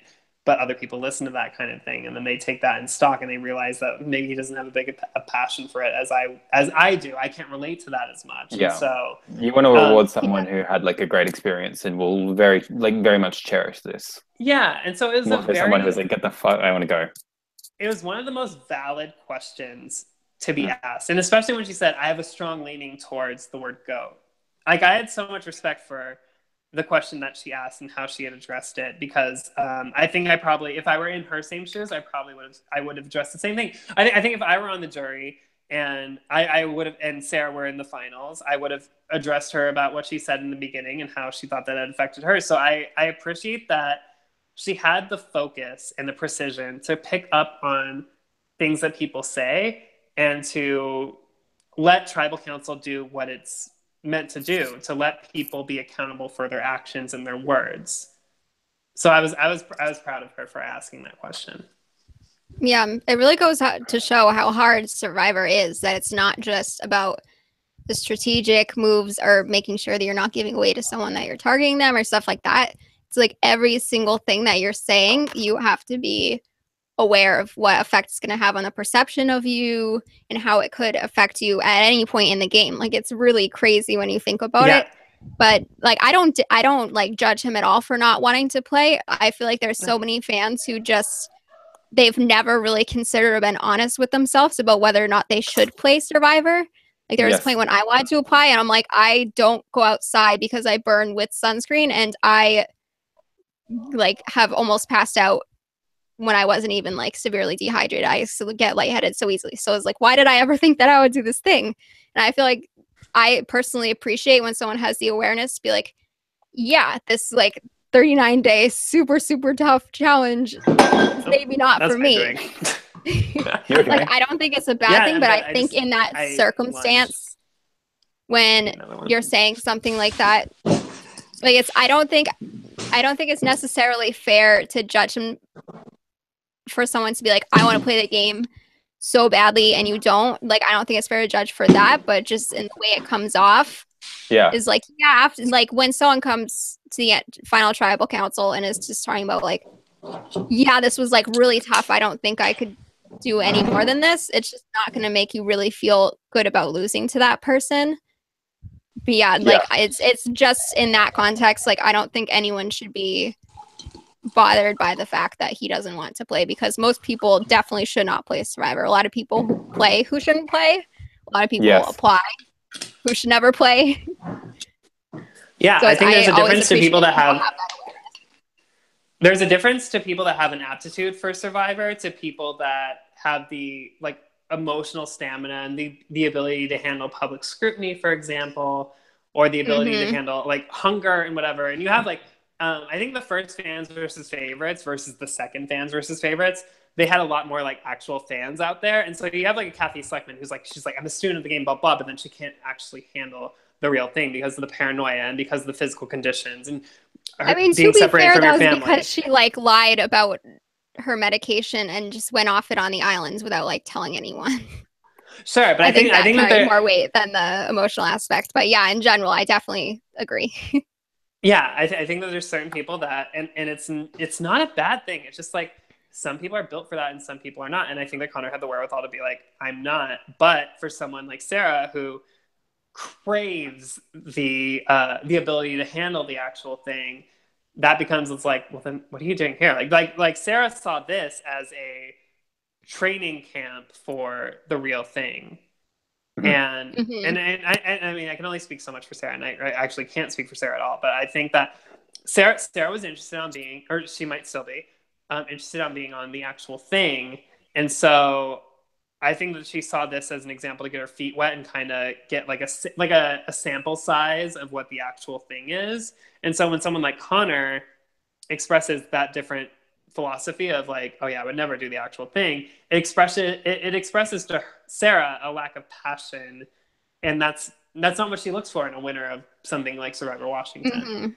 Right. Yeah, see, I actually think it was more his reasoning that wasn't, I mean, it may have been people would have been mad no matter what, but because for me, I think knowing that you just couldn't do, or wouldn't be a good idea for you to do the full 39 days, even if it's just because of the absolutely crazy fans online who send death threats over the most minor things. Like the more stories I hear, I'm like, oh my God, it's just really bad. But like, I think it's totally legitimate to say, for whatever reason, I could not do the real thing and I have the opportunity to do a 3-day version. So I want to do it, I'm going to do it. And I don't think that means you're not like passionate about the game or anything like that. But when his reasoning is just talking about how run down and tired and exhausted he is by all of it, then it's just that makes it someone you don't really feel good about losing to. Right. I think the one thing about Connor that I've grown to like appreciate through watching this is he's got so much self-awareness, which is something like I really value in people. So I really expect him for having that, and knowing that I would be comfortable doing this. I probably wouldn't do well on Survivor, because so many people think that they're like, I go on Twitter and see so many people that have like future Soul Survivor in their bio, and you look at them and you're like, you would be... And they're always harassing survivors online. Like, Michaela, you are the dumbest player ever, and you're such a bully. I'm so glad you're on. I'm like, yeah. And then look what happens. Sorry, how do you think it would go if you played? Like, do you think that you're like the next Kim Spradlin? Like, yeah, and here. And I mean, I know from looking at some of the season 3 applicants, like some of the season 3 applicants are good, others are a little bit tragic. But My goal is to get Wanda Shirk from Survivor Palau on Survivor Washington. That's my ultimate goal in life. Wanda, oh my God, can't escape it. Legitimately, I love it.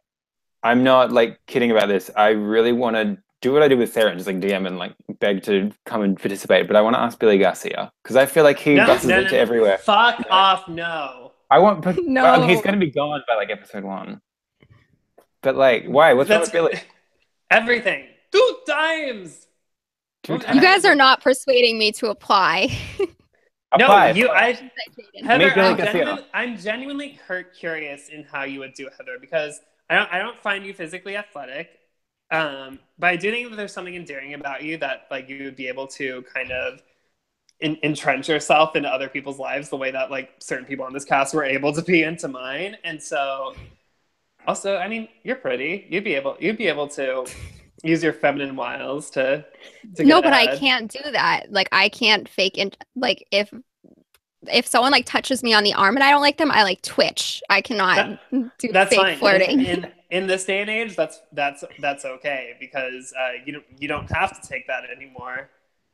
John yeah, Lasseter, but I mean, like I could never lead someone on just capacity. I can't flirt with someone I'm not interested in. I just can't do it. But that's fine. Listen, Connor, Sean, Wes, and Satu, none of them would take my flirting to heart, so I completely understand where you're coming from. That's right. How would I do on Survivor Washington, Brett? What's your assessment of me? First boot? Well, neither of you would do better than me. And that's just an ego thing. Like, I think that both of you have. Then why do you want to see how I would do? Yeah. You already know. I'm excited to see how you would do as a 5th boot. Like of the Max and Rourke and Anna Kate variety, I want you to I don't not do better. I don't need people to do better than me, certainly. I do think Jaden, I think that there's something about like everyone if everyone loves a foreign accent. Like I would avoid voting off the one Australian to the 15 Americans.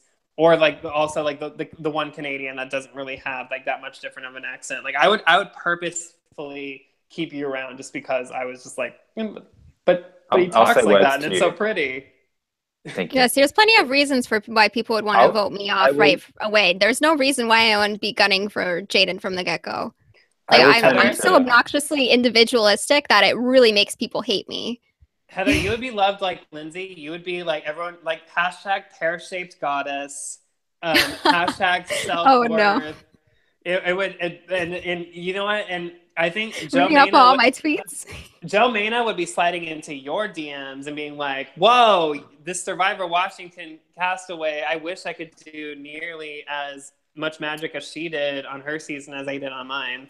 I think you would be like, I could never top Joe. The tug of war of Joe Mena and David Wright just going back and forth. Like, I love choose? David, but that is not a thing anymore. This is now Heather of Love. David has a girlfriend now from that match game he met. Anyway, Erica asked a question. We've gone way. No one's going to finish this episode because it's gone so long. We're going to wrap it up. No one's going to know what we're talking about, self-worth and Joe slipping into my DMs. There are 9 people watching. I don't know why. Anyway, Erica doesn't ask a question. She just gives a nice final speech to everyone. Like, I love you both. Nothing you guys can say can make it any easier. She spins her words in a way that only Erica can. Right, she's perfect. That's just how she does. BBNCBANDKB in the chat said Daily Erica and a love heart. I agree. Yeah, I don't know who those people are, but agreed. I don't know what Daily Erica means, but just every day. Like I want a 365-day calendar where I flip the thing and it's a different picture of Erica with a different inspirational quote of anarchy and wisdom. Oh well, yeah, I did. Can we make those? I mean, Hunter made buffs, so anything is possible. Yeah. Yeah, screw the buffs. Sell Erica calendars. You'll make more profit. Yeah. Anyway, what did you think of the speech? She's perfect. Heather, your turn. Yeah. What was her speech exactly? She just said Good Like, job. did she really? Like, she didn't ask anything, did she? Yeah, no, it was just like, hi, I am wisdom and perfection, and you two are here to experience that. Do with it what you will. And they were both like, yes, I absolutely will. They're both definitely at the church of Erica Probst Perkins, as am I. APP. They both won Survivor because they got to interact with Erica, and that's we all real did. point. Everyone got to win. There were 15 winners, except Nico, Sheree, and Corey. Oh shit, that's right. Yeah, they weren't blessed. There were 13 winners. Nico stuck around though. Oh, Nico and Corey stuck around ish. Or no, Nico. But I thought Corey took off. No. Corey. No, Wes was the only one that took off. And then tweets you about farts. Nico was on. Nico did a lot of camera work. Nico was very proficient. I actually really liked because Nico came to film Old Carbonado after he was voted off because they didn't want him to be awkward and film Old Carbonado or Old Wilkerson. Yeah, so it was and also I'm still here, but now I have a camera, and then it's but can we still? Yeah, so I understand the decision, but I was oh, I get to know you now. Nico's cool, but where was I going with this? Corey stuck around after he got voted off, but he didn't fucking do anything. I allege this so much. He just kind of hung around and talked to people and his way through everything, but he didn't actually do anything.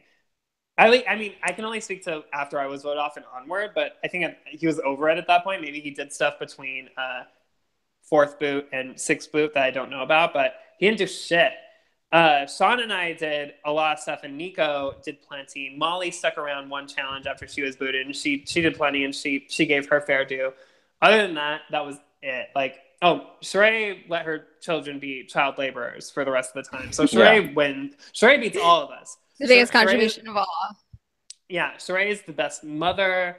We were robbed of Sheree and Erica getting to work together as I want a mom alliance. When are we getting Sheree's exit interview? Yeah, that's better than I always ask Justice for Sheree. Is, but the Sheree's kids were at the finale, but not Sheree. I was Sheree and Erica are a better version of Katrina Radke and Chrissy.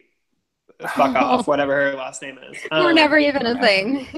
Yeah, I believe in Sheree and Erica, and I believe in second chances, season 7, whatever it ends up being. Alrighty. Well, that's Kaya beat Connor 5-2. Kaya's our winner. This is a good time. Well, we've got left really that it was down gender lines based on who voted. Yeah. It was. I'm so glad you noticed that. That's how it ended up being, which is funny given because the women's alliance wasn't a thing after final 10. After Sean's vote, the women's alliance no longer existed, but the women all voted for Kaya. The 2 men remaining voted for Connor. I'm glad that you noticed that because I noticed that pretty quickly after. I was oh, that's funny. Yeah, well, just because it was the way some of the jurors, I don't recall who now, but just the way they were talking to Kaya during that final tribal, it kind of felt hey, you girl, you did it. And I do think there is something to the fact that they did start this girls' alliance, even though all of us watching were kind of this is not really a good idea. This doesn't feel natural. It feels like you just want to do a girls' thing. Possession of ovaries and lack of equal pay isn't a thing. But I mean, in terms of Survivor, in terms of bonding over Survivor, I think I love. You said equal pay isn't a thing. Oh no. Yeah. Well, I also said I think in my interview that in my initial casting interview that I'm a minority because I'm gay in Long Beach, California. Yeah, that was a thing.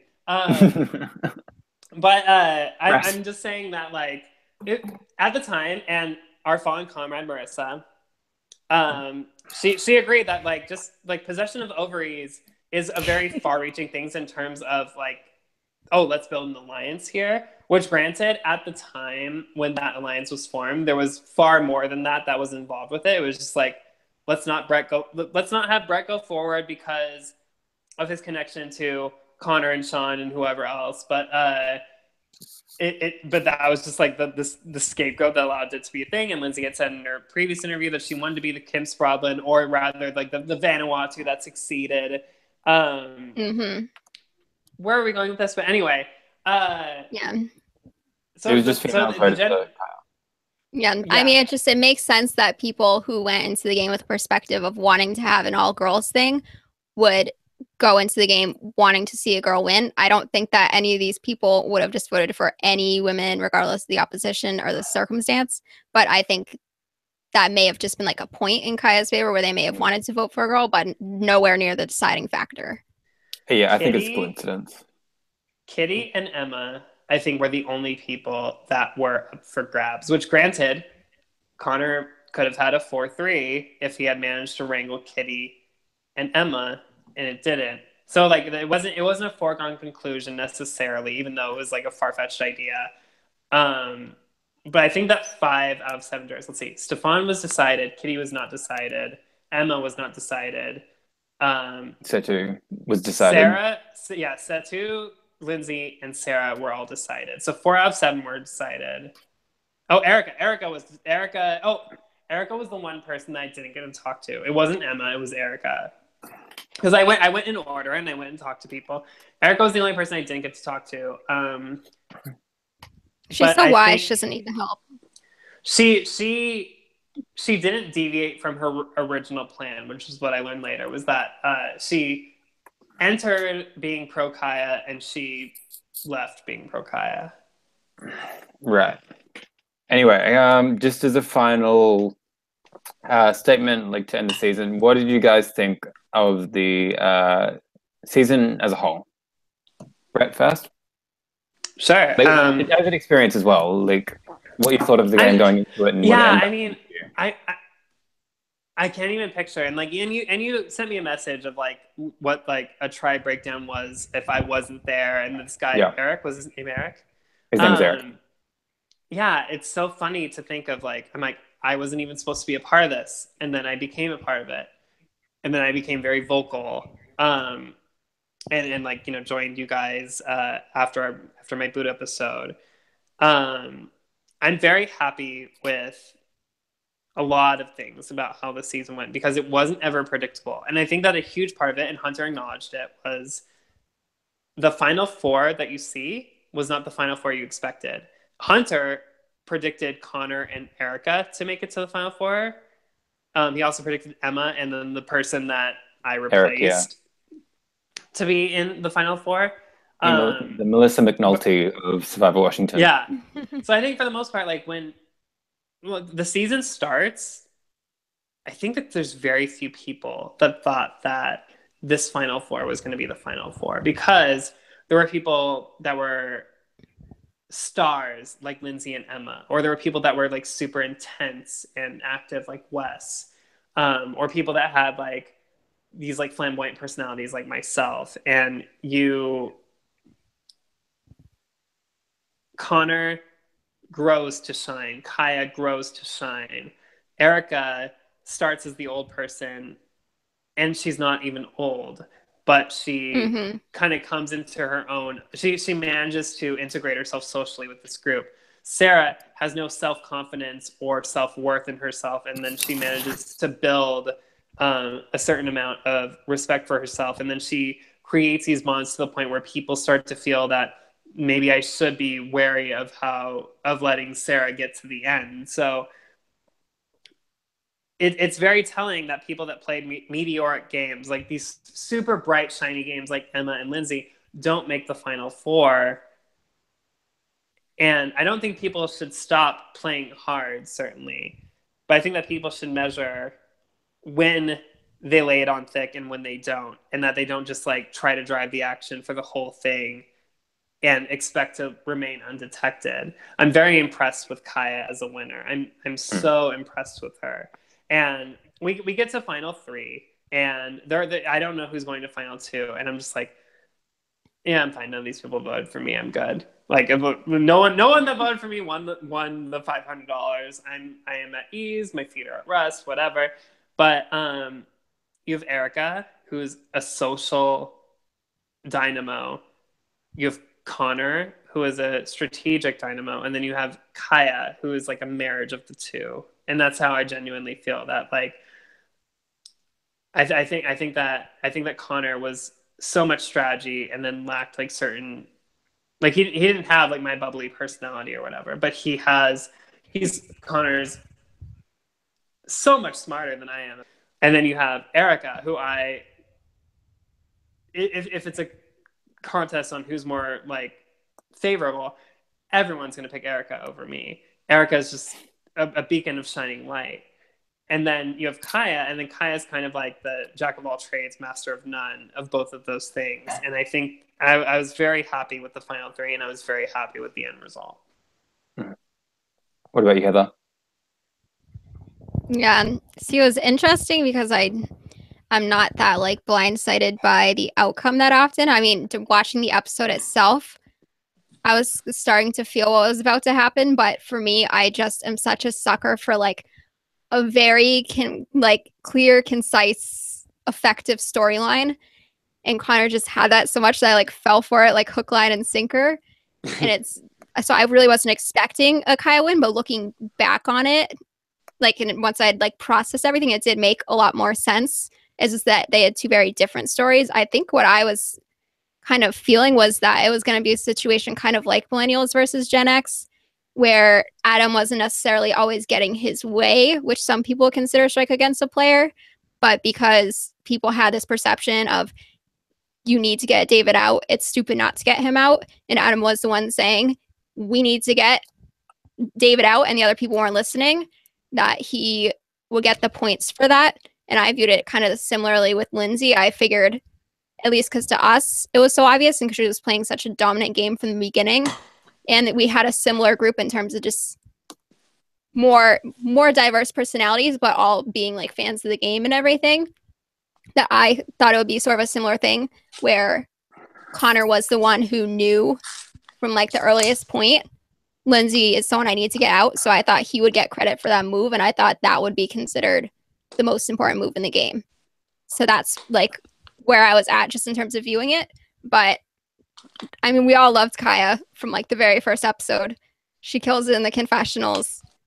She's just great. And she did so like, there were a lot of like conversations about the game, but obviously she made the decisions that worked for her.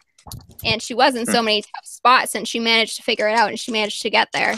So kudos to her for that. And the fact that she was able to play so well and entertain us is great.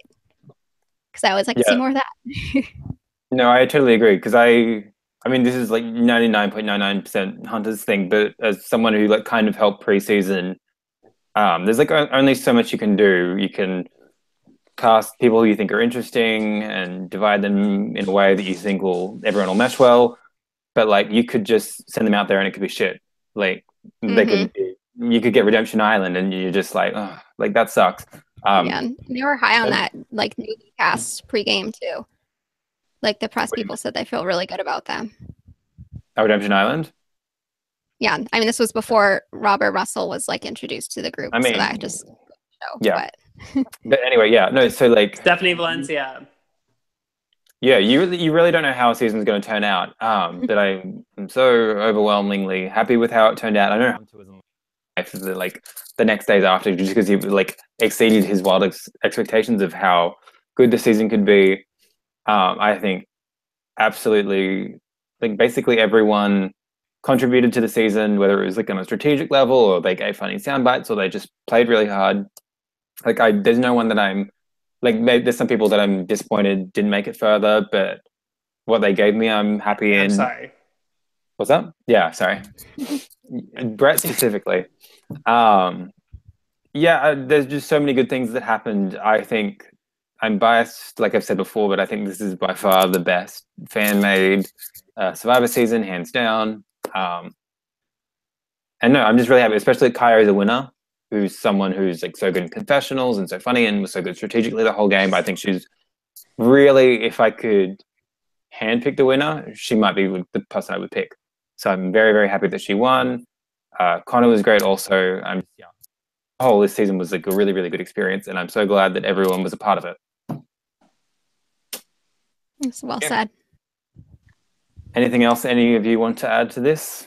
I mean, the three of us are never going to speak again after this because we have no reason to. I know. I'm so glad to never have to talk to you guys again.